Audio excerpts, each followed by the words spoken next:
cái hai nhà đi về tiệc tổ bát là khi họ có lấy cơm cho con vào đó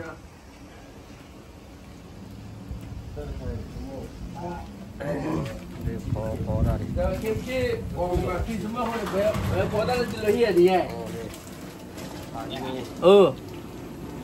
cho nhá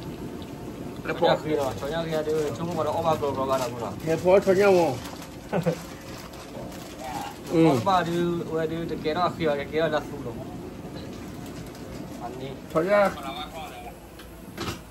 cho nhá khi thật đi bộ cho đi dầu rồi cho ta đi gió lệ cho bò đâu cho đi gió hơn lệ cho đi gió hơn lệ thấy ra về cho xe này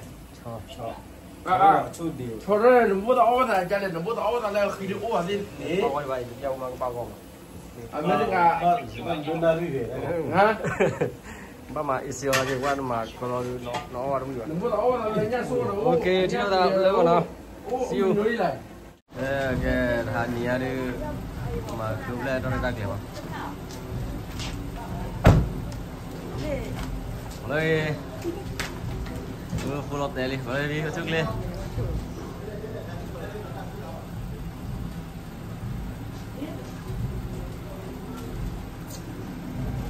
đây sao đó là lo viên chi đó ta đi cái là đi sabado lui từ bây giờ đó mê từ mưa là của thằng đó yam nó là bộ phận của mưa bộ phận ta so qua là đi đó số quay kia qua ô lỡ ta so qua là đi đó mà cái này ba bộ phận lo đi cái là đi sabado lui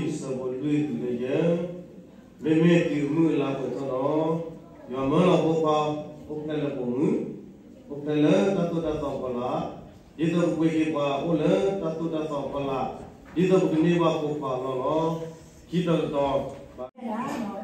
người bên đó sao giờ soi lối ra ta cũng có bồi đi lời ta cũng đã chỉ ra đó nữa đó hàng hồ về ra đó mà rồi ta tê ra được bồi mà ta được cái hết ta rồi được tê bồi là kia rồi cái ta coi được cái coi đó và mình cái ta coi cái đó mà đôi nó ta tê ra rồi ta quẹt vô ra phòng này còn bồi đi nó còn bồi than đôi đi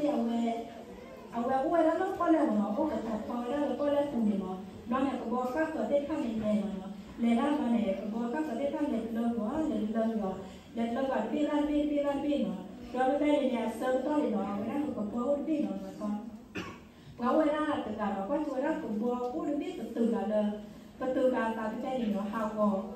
บอกอะไรก็ฮาวกอก็การนี้เนาะก็บอกพี่นั่นเนี่ยไปรอเนาะว่าไว้ด้านก็บอกด้านฮาวกอพี่เลยเนาะlà nhà quê đó là khi mình bồi biết nó là nhà quê đó cái đó mình bồi biết nó để ngoài đó nó có bao hậu biết nè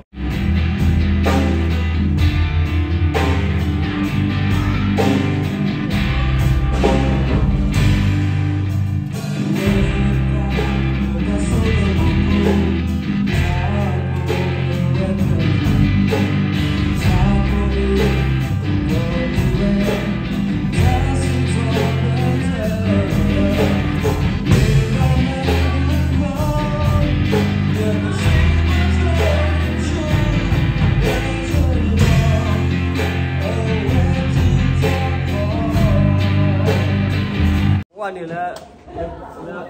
bắt qua là số giao qua tận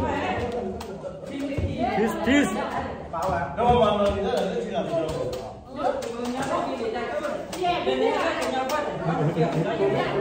qua đây